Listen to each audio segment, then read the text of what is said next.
Good morning students. Today will discuss about past tense. हमारी last period में हमने present tense उसकी forms के ऊपर डिस्कस किया था। तो फर्स्ट टेंस जनरली जो टेंस का रिप्रेजेंटेशन तभी होता है जब हैपनिंग्स या इवेंट्स जो ऑलरेडी हो चुका होता है तभी हम पास्ट टेंस का यूज़ करते हैं। हेंस एक्शंस और happenings that took place in the past, उसी केस में सिर्फ हम पास्ट टेंस का यूज़ करेंगे। तो लाइक प्रेजेंट टेंस में जैसे हमने डिफरेंट फॉर्म्स के ऊपर डिस्कस किया था, तो इसमें भी हमें डिफरेंट फॉर्म्स के ऊपर डिस्कस करेंगे। तो फर्स्ट हम देखते हैं about past indefinite. Past indefinite और हम बोलते हैं इसको सिंपल पास्ट। ठीक है, जैसे हमारी प्रेजेंट इंडेफिनाइट में था है, थी है वगैरह की यूज होता था, तो ये सिंपल पास्ट और सिंपल इंडेफिनाइट अभी पढ़ेंगे हम। इसमें जनरली जो सेंटेंस का स्ट्रक्चर होता है वो क्या होता है, सब्जेक्ट, ठीक है, plus no helping verb. Indefinite में कोई भी हेल्पिंग वर्ब का यूज नहीं होगा। वर्ब का सेकेंड फॉर्म प्लस अगर कोई ऑब्जेक्ट है तो, ठीक है। ये हो गया आप लोगों का सेंटेंस स्ट्रक्चर। ठीक है, तो सेंटेंस स्ट्रक्चर क्या है प्रेजेंट सॉरी पास्ट इंडेफिनाइट का, सब्जेक्ट प्लस नए हेल्पिंग वर्ब प्लस वर्ब का second form plus object. Ram ने क्रिकेट खेला, ठीक है, राम क्रिकेट खेला। तो यहाँ पे सब्जेक्ट क्या हो गया, राम। हेल्पिंग वर्ब का यूज नहीं होगा, दैट मीन्स यहाँ पे इज ए वर्ब का हम यूज नहीं कर सकते। वर्ब का सेकंड फॉर्म का यूज होगा। तो राम प्लेड क्रिकेट, ऑब्जेक्ट यहाँ पे क्रिकेट। ये अफर्मेटिव सेंटेंस का स्ट्रक्चर ऐसे है, अफर्मेटिव सेंटेंस। ठीक है, मैंने प्रेजेंट टेंस में हर फॉर्म को कन्वर्जन किया था, तो ये प्रेजेंट सिंपल पास्ट इंडेफिनाइट का अफर्मेटिव सेंटेंस को हम ऐसे लिखेंगे, Ram played cricket. Same sentence को जब हम नेगेटिव में कन्वर्ट करेंगे, नेगेटिव सेंटेंस, तो यहाँ पे क्या हो जाएगा, सेंटेंस स्ट्रक्चर क्या है, subject plus no helping verb plus did plus not, ठीक है, प्लस वर्ब प्लस ऑब्जेक्ट। यहाँ पे डिड का हम यूज इसीलिए करते हैं क्योंकि यहाँ पे वर्ब का सेकेंड फॉर्म का यूज होता है। समझ में आया? तो यहाँ पे क्या हो जाएगा, राम क्रिकेट खेला। जब नेगेटिव सेंटेंस में करेंगे तो हो जाएगा राम ने क्रिकेट नहीं खेला। ठीक है, तो इस कंडीशन में हम कैसे करेंगे, सब्जेक्ट पहले सेंटेंस का रूल जो है, सब्जेक्ट का राम, हेल्पिंग वर्ब का यूज नहीं होगा। ये प्लेड है मीन्स ये वर्ब का हमारे जो वर्ब रहता है ये डिड फॉर्म में। जनरली वर्ब को हम डू, डिड या डज फॉर्म में लिखते हैं, तो ये आपका डिड फॉर्म है। डू और डज का यूज हम प्रेजेंट टेंस में करते हैं, तो पास्ट टेंस में हम डिड का यूज करेंगे। तो यहाँ पे हो जाएगा राम डिडेंट, फिर वर्ब का फर्स्ट फॉर्म, क्योंकि प्ले से डिड चला गया है, तो Ram didn't play cricket, Ram ने क्रिकेट नहीं खेला। ये आपका नेगेटिव सेंटेंस के लिए। पहले हमने देखा पॉजिटिव सेंटेंस के लिए, या हमने पहले डिस्कस किया अबाउट अफर्मेटिव सेंटेंस के लिए, उसके बाद हमने डिस्कस किया अबाउट नेगेटिव सेंटेंस के लिए। नेगेटिव सेंटेंस के बाद हम इसमें इंट्रोगेटिव सेंटेंस के लिए देखेंगे, yes no interrogative. Interrogative sentence एक यस नो इंट्रोगेटिव और एक हो गया डब्ल्यूएच इंट्रोगेटिव। ठीक है, अच्छा यस नो इंट्रोगेटिव में क्या होता है, जब हमारे आंसर्स यस और नो में आएगा देन हम इसको यस नो इंट्रोगेटिव बोलते हैं। तो यस नो इंट्रोगेटिव में क्या, राम ने क्रिकेट खेला। ठीक है, तो यहाँ पे हेल्पिंग वर्ब जनरली हम प्रेजेंट में डू या डज का हेल्प करते थे, यूज करते थे। तो यहाँ पे डिड यूज हुआ है, तो लिखेंगे did Ram play cricket. Same rule है, did Ram play cricket. W H interrogative में क्या होगा, राम क्यों क्रिकेट खेला, या राम ने क्या खेला, राम ने क्या खेला। तो यहाँ पे ये बिल्कुल ऐसे रहेगा, did Ram play cricket, Ram ने क्या खेला, तो हो जाएगा what did Ram, what did Ram play, Ram ने क्या खेला। जब हम यहाँ पे मेंशन नहीं कर सकते, व्हाट डिड राम प्ले। ठीक है, तो ये हो गया आपका इंट्रोगेटिव और डब्ल्यूएच इंट्रोगेटिव के लिए। लास्ट हम देखेंगे इंट्रोगेटिव नेगेटिव के लिए, इंट्रोगेटिव नेगेटिव फॉर्म के लिए। इसमें जनरली हम करते हैं कैसे, सब्जेक्ट प्लस नॉट का यूज होता है, ठीक है। देन वर्ब का फर्स्ट फॉर्म, क्योंकि डीड ऑलरेडी चला गया है, वर्ब का first form plus object. Ram ने क्रिकेट क्यों नहीं खेला, नेगेटिव इंटरोगेटिव, ठीक है। तो पहले हम यूज करेंगे डिड का, डिड, फिर सब्जेक्ट क्या है, did Ram not play cricket, Ram ने क्रिकेट नहीं खेला क्या, ठीक है। तो ये कुछ सेंटेंस है, ये कुछ फॉर्म्स है, मैंने पास्ट इंडेफिनाइट को अलग अलग फॉर्म्स में कन्वर्ट किया है। पहले मैंने इसमें अफर्मेटिव सेंटेंस दिया, जनरली सेंटेंस का जो स्ट्रक्चर है वो सब्जेक्ट है, वर्ब का सेकंड फॉर्म, देन ऑब्जेक्ट। इसमें अलग अलग फॉर्म में कन्वर्ट किया है, अफर्मेटिव में, नेगेटिव में, इंट्रोगेटिव में। इंट्रोगेटिव टू टाइप्स है, यस नो इंट्रोगेटिव और डब्ल्यू इंट्रोगेटिव, देन आपका इंट्रोगेटिव नेगेटिव सेंटेंस, ठीक है। देन हम देखेंगे about past continuous. Present continuous में हम जब हम इसको कंपेयर करेंगे ना तो उस चीज़ को हम अच्छी तरह से हमें समझ में आ जाएगा।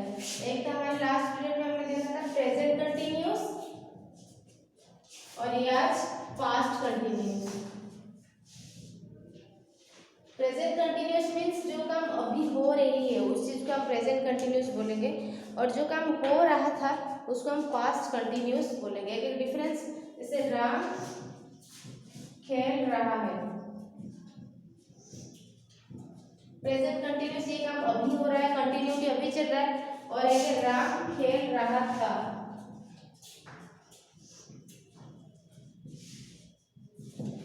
प्रेजेंट कंटिन्यूस का हमारा सेंटेंस स्ट्रक्चर क्या था, subject plus is am are plus verb में आईएनजी, ठीक है। वर्ब का first form plus ING plus in case कोई ऑब्जेक्ट हो तो, ठीक है। इसमें क्या हो जाएगा ना, सब्जेक्ट इज एम आर, ये पास्ट है तो वाज और वेयर का यूज करेंगे हम अकॉर्डिंग टू द सब्जेक्ट को लेकर। अगर सिंगुलर है वाज का यूज होगा, अगर प्लूरल दे रहे हैं देन हम यहाँ पे वेयर का यूज करेंगे, ठीक है। प्लस वर्ब का first form plus ING plus object होगा तो, ठीक है। तो डिफरेंस देख रहे हैं कि प्रेजेंट कंटिन्यूस राम खेल रहा था, पास्ट कंटिन्यूस राम खेल रहा, प्रेजेंट कंटिन्यूस राम खेल रहा है, पास्ट कंटिन्यूस हो गया राम खेल रहा था, ठीक है।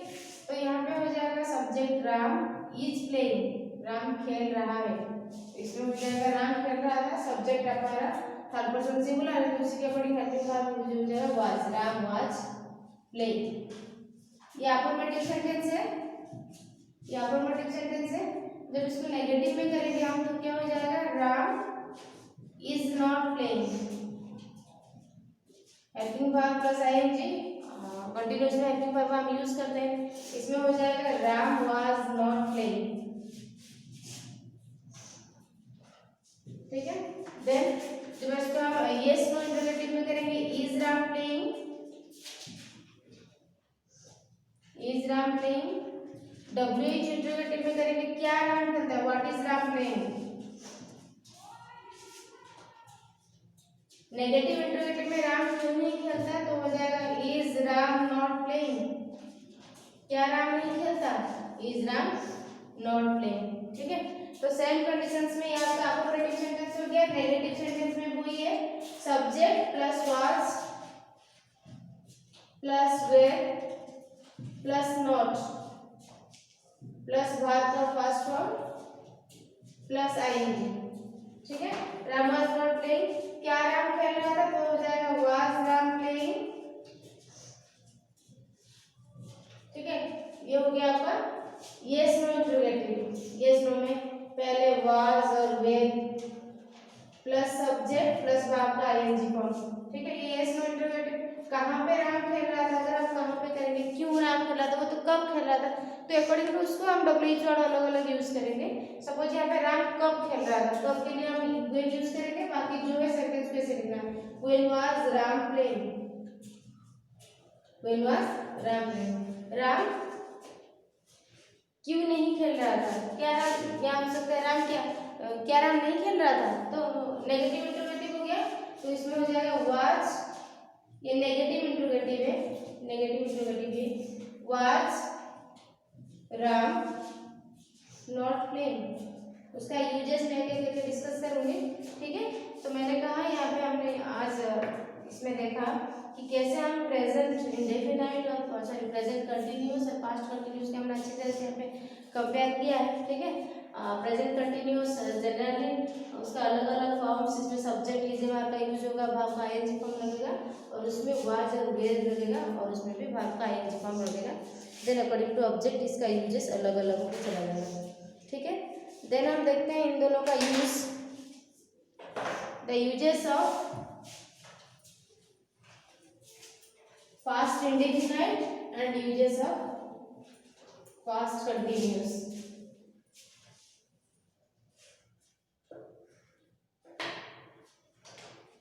यूजेस कहाँ पे हम यूज करते हैं पास्ट टेंस का या सिंपल पास्ट का। Using the simple past tense का यूज होता है, the simple past tense is used to talk about a complicated actions in a time before now. Generally जो इवेंट्स या नॉर्मल है एक्शंस जो पहले हो जाता है, events that took place before, जो पहले हो गया था, उस कंडीशंस में हम पास्ट का यूज करेंगे। सेकेंड है to express some past habit is preceded with certain adverbials. कुछ पास्ट हैबिट्स जो पहले चल रहा था, ठीक है। She never work day and night, past habits conditions में she never work at night, वो कभी रात में काम ही नहीं करता था। कुछ हैबिचुअल्स, कुछ आदतें जो पास्ट में था, वहाँ पे भी हम पास्ट सिंपल पास्ट का यूज कर सकते हैं। Then with few actions in the past happening one after another, ठीक है। फ्यू एक्शंस, कुछ एक्शंस जो पास्ट में हो रहा था, एक के बाद एक की इंसिडेंट्स हम डिस्क्राइब करते चले जा रहे हैं, तो वहाँ पे भी हम सिंपल पास्ट का यूज करेंगे। हैपनिंग वन आफ्टर अनदर, एक के बाद दूसरा। तो जैसे कि he entered a room, lit a cigarette and smiled at the guest। उन्होंने घर में एंट्री किया, सिगरेट जलाया और अपने दोस्तों को देख के हंसने लगे, ठीक है। तो यहाँ पे देखो, he entered in the room, lit past का यूज हुआ है, the cigarette and served the guests, ठीक है। तो यहाँ पे एंटर, लीड, सर्व, एक के बाद एक एक्शंस को जब हम रिप्रेजेंट करें जो कि पास्ट में ही हो रहा था, तो वहाँ पे भी हम सिंपल पास्ट का यूज करेंगे। It's subordinate clauses, subordinate clauses means the dependent clauses, it refer to something desirable और अनरियल स्टेट ऑफ थिंग, जो कि अनरियल है, मतलब इसका कोई सच्चाई ना हो। It is right time someone to me the truth, we wish he recalled our relation, मुझे मैं ये इच्छा करती हूँ हमारे जो रिलेशन था वो दोबारा सब कुछ ठीक ठाक हो जाए। तो ये सबऑर्डिनेटेड क्लॉजेस जिसको कुछ अनरियल स्टेटमेंट्स होता है, जो काल्पनिक होता है, ठीक है, तो वहाँ पे भी हम कर सकते हैं use past indefinite. Then had can be used as the main verb in the simple past tense. Simple past tense में हेड का हम हेड को मेन वर्ब के तौर पे यूज कर सकते हैं। I had a raincoat with me but the raincoat didn't have a cup, ठीक है, कैब है कैब, ठीक है। तो इस कंडीशंस में भी ये थोड़ा एक्सेप्शन है कि हम पास्ट इंडेफिनाइट में हम हेड का यूज कर सकते हैं, ठीक है। देन हम देखेंगे अबाउट कंटिन्यूस, पास्ट कंटिन्यूस का हेल्प यूजेस कहाँ पे होता था। For a continuing actions during a particular period of time in the past, ठीक है। पास्ट कंटिन्यूस का यूज पास्ट में होगा बट कुछ पीरियड ऑफ टाइम के लिए, for some periods of time, कुछ समय के लिए चलेगा। देन हम वहाँ पे जैसे Ram was playing, he was watching TV through out the afternoon, ठीक है। Sita was dancing through out the day, दिन भर सीता ने खेला। तो कुछ पीरियड ऑफ टाइम पास्ट में जो एक्शंस होता है चल रहा था, तो उस कंडीशंस में हम पास्ट कंटिन्यूस का यूज कर सकते हैं। सेकेंड है टू टॉक अबाउट एक्शंस और situation that lasted for some time in the past and whose duration time unknown important, ठीक है। वो भी है कि कुछ काम चल रहा था जिसका ड्यूरेशन हमें एक्चुअली नहीं पता है और अनइम्पोर्टेंट, या उसका कुछ इंपॉर्टेंस नहीं है लेकिन बहुत देर तक चल रहा था इन the past. She was sleeping on the coach, जो सो रहा था। द डॉग वाज बार्किंग, कुत्ता भौंक रहा था, इससे कुछ इंपॉर्टेंस नहीं है, इम्पोर्टेंस नहीं है और हमें एक्चुअली पता नहीं है उसका टाइम पीरियड कितना देर था। पहला था जहाँ पे टाइम पीरियड फिक्स हो लेकिन थोड़ी देर के लिए चल रहा है तो वहाँ पे हम पास्ट कंटिन्यूस यूज़ कर सकते हैं। और सेकंड कंडीशन कुछ ड्यूरेशन के लिए काम चल रहा था और टाइम ड्यूरेशन नहीं पता है, वहाँ पे भी अननोन टाइम ड्यूरेशन है, वहाँ पे भी हम पास्ट कंटिन्यूस का यूज़ कर सकते हैं। Then when one action is progress is interrupted by another action in the past, usually एक एक्शन चल रहा है तब दूसरा का इंटरप्शन, जैसे कि I was singing when my wife come home, ठीक है, मैं गाना गा रहा था जब मेरी वाइफ अंदर आई, ठीक है। आई वॉज प्लेइंग, मैं खेल रहा था जब मेरी सिस्टर अराइव्ड, ठीक है। तो एक एक्शन में जब दूसरा एक्शन इंटरप्ट करे, आई वॉज राइटिंग, मैं लिख रहा था, when my friend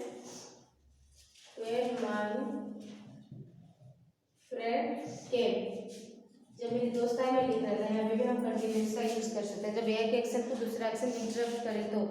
for to simultaneous actions, दो एक्शन जो एक ही साथ चले, Rukhsar was singing a song and she was drawing painting, ठीक है, दोनों एक्शन साथ साथ चल रहा है। कैसे? रुखसर गाना भी गा रही है, S she was drawing painting, उसके साथ ड्राइंग भी कर रही है, पेंटिंग भी कर रही है, तो ये दोनों एक्शन साइमल्टेनियसली चल रहा है तो वहाँ पे भी हम पास्ट कंटिन्यूस का यूज़ करेंगे।